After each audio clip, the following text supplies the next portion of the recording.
Niki nek pun kampung filme perjuangan niki sekali nggih. Saat ini saya berada di Dusun Wonolobo, RT 6 RW 3, Desa Mangunsari, Kecamatan Sawangan. Ketua RT 6 adalah Bapak Sukarjo dan Kepala RW 3 adalah Bapak Yoko Sumarno. Kawin 2 Wonolobo Wonosari adalah Bapak Dadang Supriyanto. Kepala Desa Mangunsari yaitu Bapak Sia-sia dan terdista.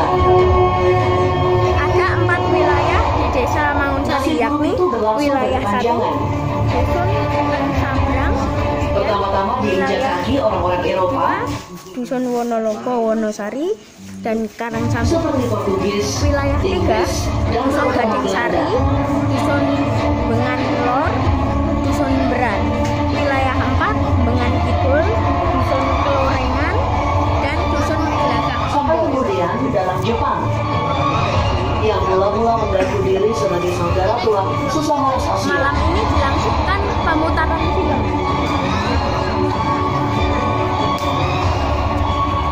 Nusantara jatuh ke titik nadir kehidupan. Tak ada lagi peradaban-peradaban yang menjadi bagian penting dalam lini masa sejarah umat manusia. Tak ada lagi karya-karya besar yang mempesona dunia. Namun peristiwa-peristiwa pahit yang datang silih berganti itu adalah juga sejarah. Adalah bagian dari Indonesia yang tak boleh dilupakan. Karena mereka yang melupakan sejarah akan terhapus dari peradaban. Tak akan ada masa depan.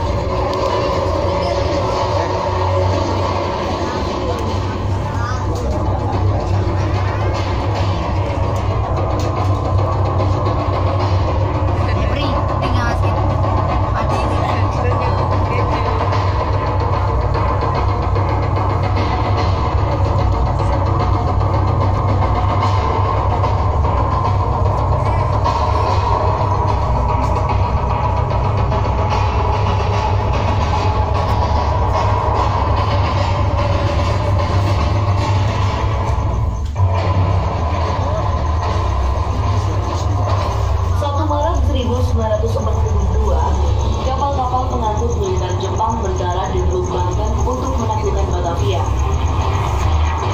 Tanpa perlawanan berarti, Batavia yang menjadi pusat pemerintahan Belanda dan pusat militer negara-negara sekutu jatuh ke tangan Jepang.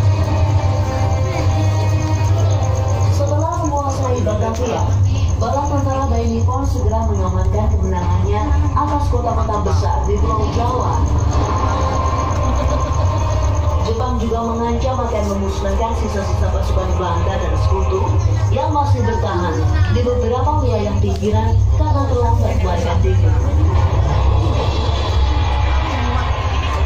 Akhirnya pada 3 Maret 1942, Belanda pun menyerahkan Pasyaran pada tentara Jepang.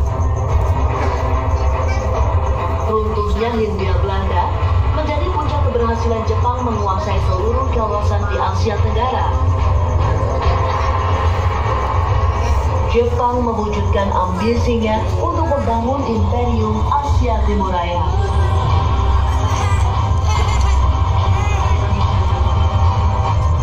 Masa pendudukan Jepang di Indonesia terbilang sangat singkat jika dibandingkan Belanda yang menjajah Indonesia hampir 3,5 abad lamanya.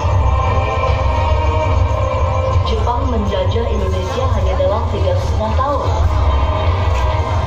Namun pendudukan Dai Nippon di Indonesia secara dramatis mengubah tatanan sosial dan budaya yang ditinggalkan Belanda atas negeri ini. Sriono, veteran pejuang yang merasakan liku-liku hidup pada 3 zaman, yakni pada masa penjajahan Belanda, pendudukan Jepang, dan era revolusi kemerdekaan, menyimpan kisah-kisah yang tak terlupakan. Itu tahun 42, kita sudah sekian tahun sebelumnya dijajah oleh Belanda. Nah, selama Belanda itu kita dibuat menjadi orang-orang yang bodoh lagi, sehingga kelihatannya semangatnya ikut-ikut saja. Tahun Tapi begitu Jepang masuk dirubah oleh Jepang, kita dididik mulai dari anak-anak sekolah rakyat itu sudah dididik untuk bisa mandiri. Misalnya sudah dididik untuk bekerja sama, itu namanya teknologi itu berbagi. Terus dididik untuk belajar menanam garam, menanam padi, menanam ini dan sebagainya. Termasuk juga dididik untuk membuat industri sendiri, itu misalnya membuat sabun, membuat ini juga dididik oleh Jepang. Mobilisasi massa oleh pemerintah militer Jepang harus diakui memberi arti baru bagi bangsa Indonesia. Selama berabad-abad, pemerintah Hindia Belanda dan jejaring kekuasaan mereka menjadikan kaum pribumi sebagai manusia kelas 3 di bawah orang-orang Eropa dan bangsa asing lainnya. Kedatangan Jepang membuat kejayaan kaum Eropa dan ampek-ampeknya di seluruh wilayah Nusantara terbabat habis. Apalagi setelah Jepang secara tegas menghapus segala hal yang berbau Belanda. Bahasa Belanda dilarang digunakan di semua jenjang pendidikan. Demikian juga dengan budaya dan sejarah Barat seperti nama-nama wilayah dan kota yang dikembalikan sebagaimana aslinya. Contoh nyata perubahan nama itu adalah Batavia. Pusat kekuasaan pemerintahan Hindia Belanda ini oleh Jepang dikembalikan namanya menjadi Jakarta, yang diresmikan bertepatan dengan perayaan Hari Perang Asia Timur Raya pada 8 Desember 1942. Jepang kemudian mewajibkan penggunaan bahasa Indonesia sebagai sarana komunikasi utama. Mereka bahkan mengizinkan pengibaran bendera merah putih dan dinyanyikannya lagu kebangsaan Indonesia Raya. Bangkitnya harga diri dan kebanggaan sebagai bangsa Indonesia itu tentu saja adalah bagian dari narasi besar Jepang yang menyatakan diri sebagai saudara tua sesama ras Asia. Kenyataannya, selama masa kekuasaannya di Indonesia, pemerintah militer Jepang berusaha mobilisasi seluruh sumber daya negeri ini, yakni mineral dan bahan mentah, hasil bumi berupa pangan, dan sumber daya manusia. Kesemuanya tidak lain adalah untuk kepentingan perang Jepang.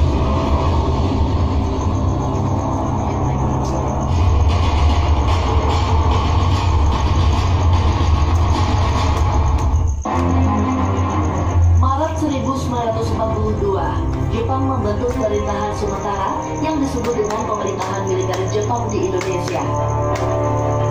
Pusat pemerintahannya berada di Jakarta. Letnan Jenderal Hitoshi Imamura menjabat sebagai panglima tertinggi sekaligus sebagai pimpinan tertinggi pemerintahan militer Jepang di Indonesia. Pemerintahan militer ini dilengkapi 5 departemen. Departemen Umum, Departemen Keuangan, Departemen Perusahaan, Industri dan Kerajinan Tangan, Departemen Lalu Lintas, dan Departemen Kehakiman.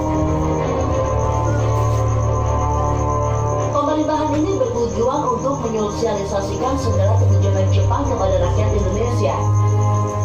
Jepang juga melakukan pendekatan kepada rakyat dengan membentuk gerakan nasionalis Jepang. Salah satunya Gerakan 3A yang terbentuk pada 29 April 1942. Gerakan ini adalah bentuk propaganda kekaisaran Jepang pada masa Perang Dunia II dengan slogan Jepang Pemimpin Asia, Jepang Pelindung Asia, dan Jepang Cahaya Asia. Tujuannya untuk memikat hati dan menarik simpati bangsa Indonesia agar mau membantu Jepang dalam penguasaan Asia Timur Raya. Namun gerakan ini kurang mendapat perhatian rakyat.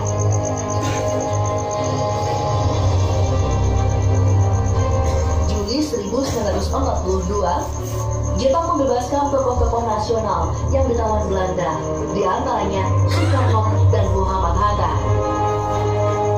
Tindakan ini dilakukan untuk mengambil hati bangsa Indonesia.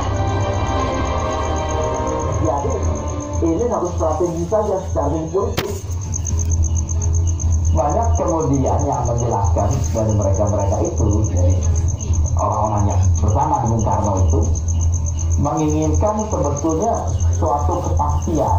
Kalau dulu mereka itu sejak tahun 20-an menyelenggarakan usaha-usaha untuk Indonesia merdeka, jangan sampai Jepang ini, ya kan, juga akhirnya diliputi dengan kebohongan-kebohongan, janji-janji gitu. Oke, kami akan bantu pihak penguasa Jepang, sepanjang pihak penguasa Jepang menjadikan kemerdekaan.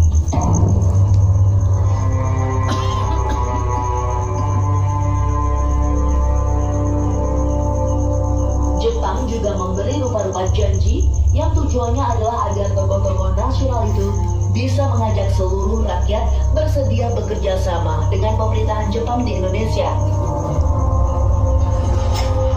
Di antaranya, Jepang menjanjikan kesetaraan status antara warga Jepang dan warga pribumi.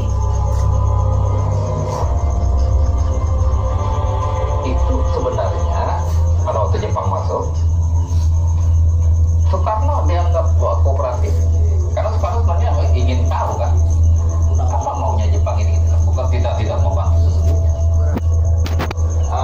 Artinya kan untuk mencari kelemahan Jepang, untuk menggunakan kesempatan pada suatu waktu nanti memukul Jepang kan. Soekarno juga dia nggak mau dijajah, tapi kan sekarang ini politisi yang ulung. Kalau kita belum pada masanya melakukan perlawanan akan kalah kan gitu. Waktunya kan ada gitu kan. Nah, jadi Soekarno saya kira dia berpegang kepada time, waktu, momen. Yang non kooperatif itu terus melawan gerakan bawah tanah.